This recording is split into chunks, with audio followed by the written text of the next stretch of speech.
Welcome to Bantu Book Review. Thanks for joining me again this week. Let's jump straight into Hate It or Love It, which is really love it because I would not waste my time talking about a book that I hated. So this week, as always, I love the book that is on our list, and we have Parable of the Sower by Octavia Butler up. And I want to take a brief moment to read the description of the book so that you all can get a better understanding of what the book is about. If you have not read it, and if it is the case that you have not read it, go ahead and read it because, come on, what are you waiting for? This book is awesome, highly recommended. So, Parable of the Sower is the odyssey of one woman who is twice as feeling in a world that has become doubly dehumanized. The time is 2025, the place is California, where small walled communities must protect themselves from desperate hordes of scavengers and roaming bands of drug addicts. When one such community is overrun, Lauren Olamina, an 18-year-old black woman, sets off on foot, moving north along the dangerous coastal highways. Lauren is a sharer, one who suffers from hyperempathy, the ability to feel others' pain as well as her own. So, again, I can't stress enough how good this book was. And funny story, before I actually read the book, I was pronouncing sower as sour because that was the word that was used when the book was recommended to me. So I was saying parable of the sower, which is incorrect. It's parable of the sower. And there's an analogy of in the book of plants and growth and the earth and seed and sowing. So it's really, really good. And like I said, you should read it. And if you haven't read it, shame on you. Go ahead and read it and I'll forgive you. But let me start by sharing with you a really good quote from the book that says, God is change, and in the end, God prevails. But God exists to be shaped. It isn't enough for us to just survive, limping along, playing business as usual while things get worse and worse. If that's the shape we give to God, then someday we must become too weak, too poor, too hungry, too sick to defend ourselves. Then we'll be wiped out. There has to be more that we can do, a better destiny that we can shape, another place, another way, something. Whew. Yes, Lauren. Change is going to come when and only when we change things we can't wait. So, this book is written in a way that's kind of like the stream of consciousness for a young girl. She's about 16, maybe 17 at the beginning of the book, and she grows older as time goes on, and we are able to journey with her through her experiences throughout the book. But like I said, it's really, really good. Um, just to add a little bit more to the description, it's a lot of craziness that's happening in the world, and the world as Lauren knows it is coming to an end in the same way that the world as we know it now is coming to an end. So, this book was really relatable. It had so many parallels to our society in the sense that there's like terror and so much destruction happening around us. But even though all these things are so apparent, the people of the neighborhood, the people in the world, neighbors, friends, family, everybody's just kind of normalizing this trauma. And the people are continually being beaten, abused every which way, being defrauded by their government. And somehow everybody's making excuses. People are trying to be politically correct. But in reality, people are fighting for their lives. It's everyone for self. And there's this like adaptation to worsening circumstances, which is really not the solution at all. Um, but that's what's happening. So Lauren, who's a young girl, as I mentioned, she decides to do something about it, which is really, really critical and really inspiring because she says, hey, listen, I don't know what to do about what's happening around me. I don't know how to handle it.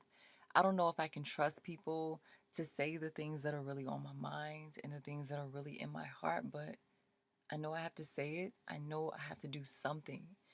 And she does it. And it's not perfect. And it's really inspiring because I feel like that's the call and that's the challenge for each of us every single day, to try to be better than yesterday and do it again each time. So, yeah, this book was really good. And Lauren is a person, a character in the book who was very well developed, very strong female character, and I really identify with her a lot. She learned a lot of things the hard way, very hard headed girl.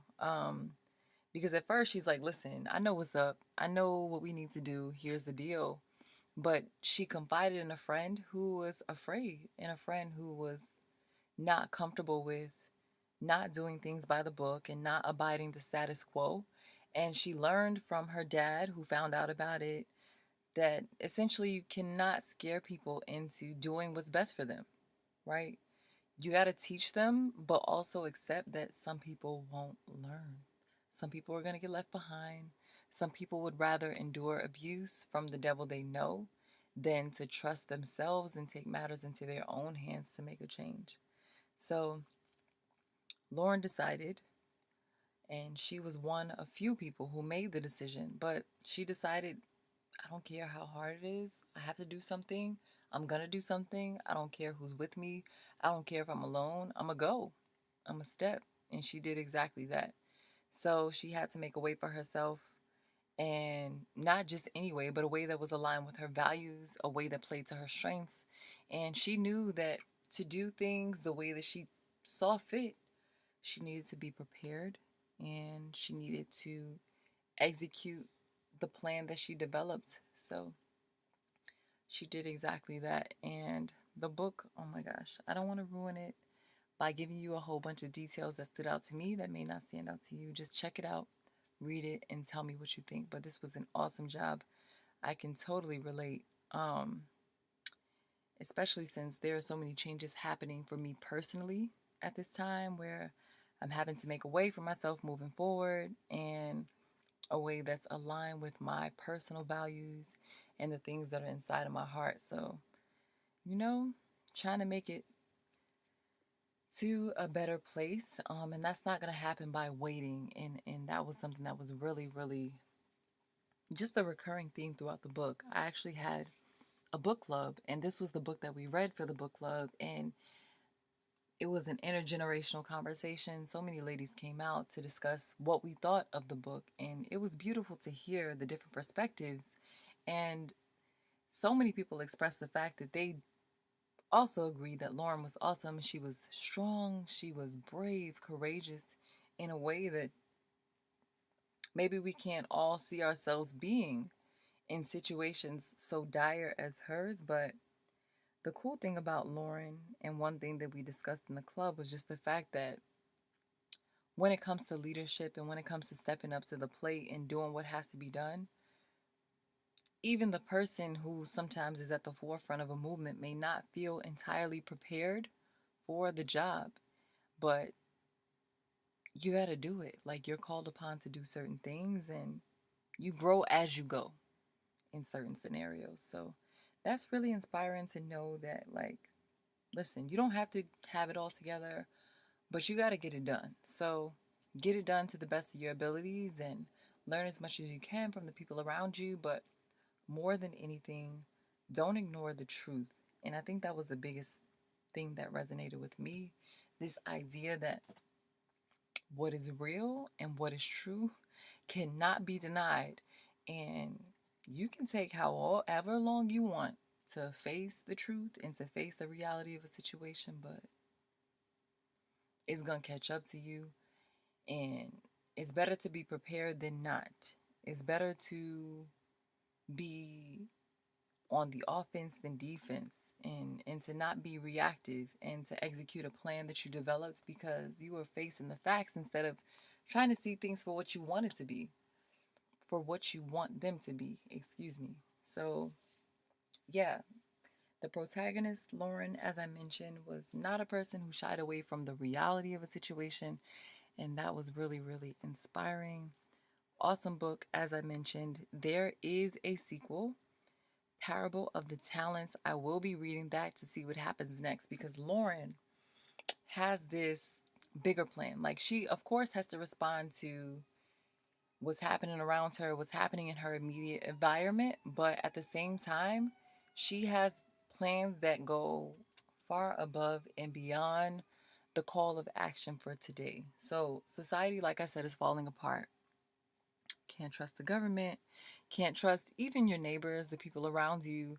There's so much strife, so much hardship going on around her. But she decides, I want to make a community and be a part of a community that's something better and that calls upon us to be our best selves and to be better to one another and to the people around us and the best versions of ourselves. And so she is striving to develop a community that is apart from this broken society that she's currently participating in. So she's on her way, and by the end of the book, she's a little bit closer, not quite there. And so I'm excited to see what happens next in the sequel, and I'm definitely going to be reading that and then sharing my thoughts with you all. For now, I will not spoil the book. I'm going to move on to the emotionally intelligent word of the day, which is inspired by this book. So, in this book, I was feeling so many things at once. First panicked and then motivated because when I tell you it's mayhem, it's craziness. Like, there's so much happening in California, which is where the book is which is where the book is set. I don't remember the specific city because they traveled throughout California to get to a better place, which is further north. Um, which I'm sure is no accident, always traveling northward for better and for brighter and for more opportunities. um, so, yeah, they're traveling northward through California to create a better life for themselves. Really, more than finding a better life, they're trying to create a better life for themselves. And Lauren has like a group of folks that come to be part of the community that she will ultimately build. But I felt panicked in the beginning because there were so many threats coming from left and right, and the environment wasn't safe, and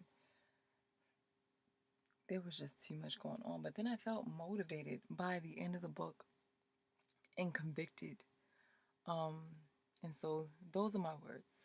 Um, and one quote in the book that really resonated with me that concerns emotional intelligence is this: sometimes naming a thing, giving it a name, or discovering its name helps one to begin to understand it. Knowing the name of a thing and knowing what that thing is gives me even more of a handle on it. So I think I mentioned this already, but the book is written in such a way, it's kind of like stream of consciousness for Lauren. So she's actually journaling and recounting the things that are happening to her as they're happening or like shortly thereafter. So it's journal style. Like if you just read what someone had gone through shortly after they had dealt with the situation. This is how she's sharing with us. And so it's raw and uncut, and she is talking about the fact that sometimes dealing with something becomes easier when you identify exactly what it is that you're dealing with.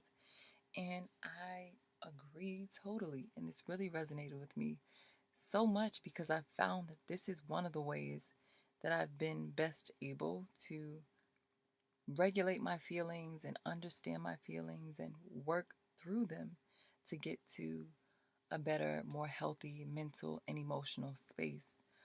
So, yes, as we build our emotional vocabulary, it's important that we do name those feelings and do name the things that we're going through. We have to call them out and address them in order to make them real and journey toward the validation and the healing that we need. So, what?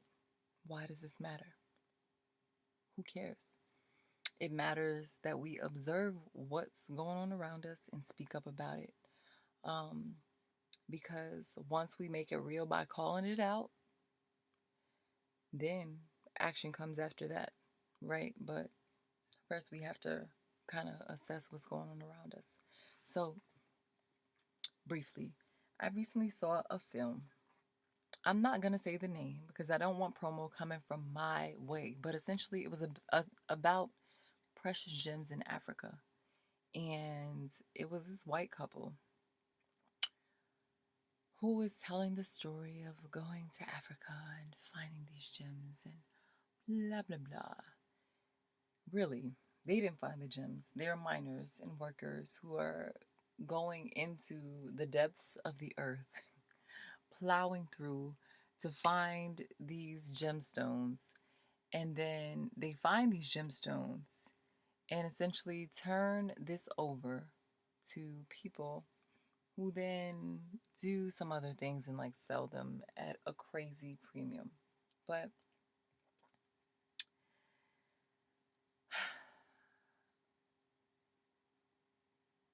the thing that was upsetting was one, the fact that I was there. Because I knew it was going to be some bull as soon as I stepped in there. But I went at the request of one of my partners. I went to see the film. And at the end of it, they're like really pushing sustainability as a top priority, as a thing that's most important. And they're saying all these things and giving these messages before we see the film. And then after the film, it turns out the sustainability means something entirely different when applied in their way than it would mean for me. Um, so yeah, they're saying sustainability is a top priority in the jewel industry. They're jewel makers and blah blah blah, right? We want to continue this business. We want this business to thrive, but it's really from like a self-centered perspective in the sense that like we want our business and our profits and our wealth to be sustained consistently in the future and beyond.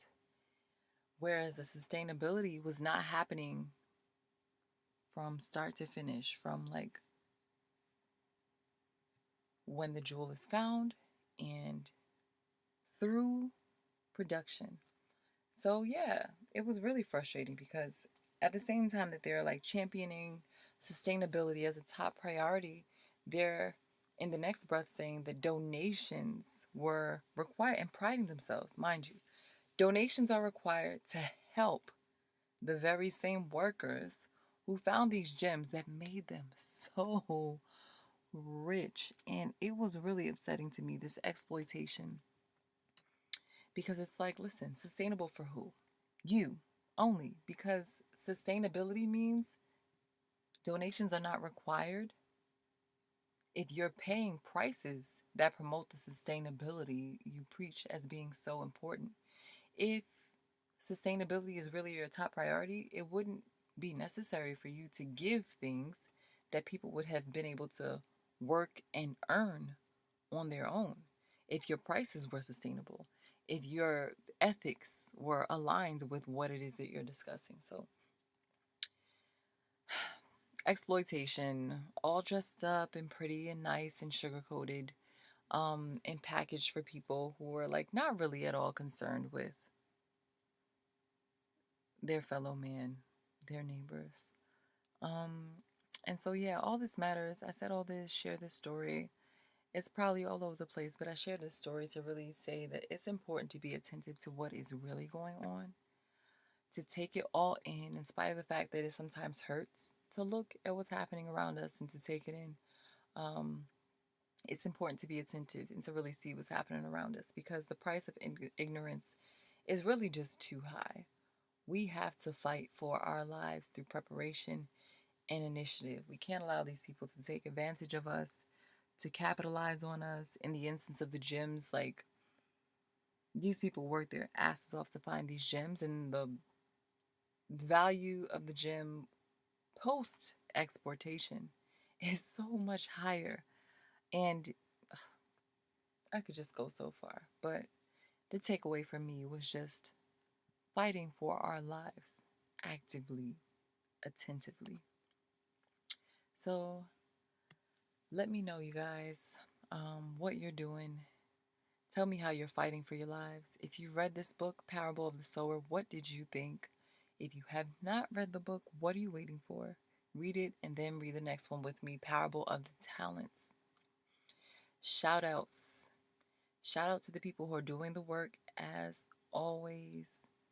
Um, I have 3 shout outs this week. The first goes out to categorizesweets.com. I'm not going to shut up. This website is so important. Categorizesweets.com. Type it in, see what it's about, learn what your representatives are standing for, and learn whether they should be representing us in the first place. We read too. So that is my second shout out for this week. There is an initiative called We Read Too. It's actually an app, um, and it is created by a Black woman who calls herself a book lover with a cause. Her name's Kaya Thomas. And We Read Too is a directory of hundreds of picture, chapter, middle grade, and young adult books written by authors of color featuring main characters of color. Whether you are a parent, librarian, teacher, or student, We Read Too is the best resource for you to find diverse books for youth readers. So I thought this was really, really dope. And I'm definitely going to be choosing books from We Read Too on Bantu Book Review because I'm all about representation. It matters, it's critical. So check out We Read Too. The last shout out is for Mood Meter app. Excuse me, Mood Meter app. And I love Mood Meter app. This is the first shout out, but I've actually been using Mood Meter app constantly. It's the app that I actually use to help me with my emotional vocabulary and building it. It's also an app, just like We Read Too. The Mood Meter app is a gift of self awareness for yourself and for others. And it's based on decades of research from Yale. So the Mood Meter app allows you to kind of build your emotional vocabulary by discovering the nuances in your feelings. It's like an X and Y axis that ranges from high to low energy and then positive to negative energy. So the levels of your energy intersect with the positivity or negativity of your energy to give you the name of what you're actually feeling.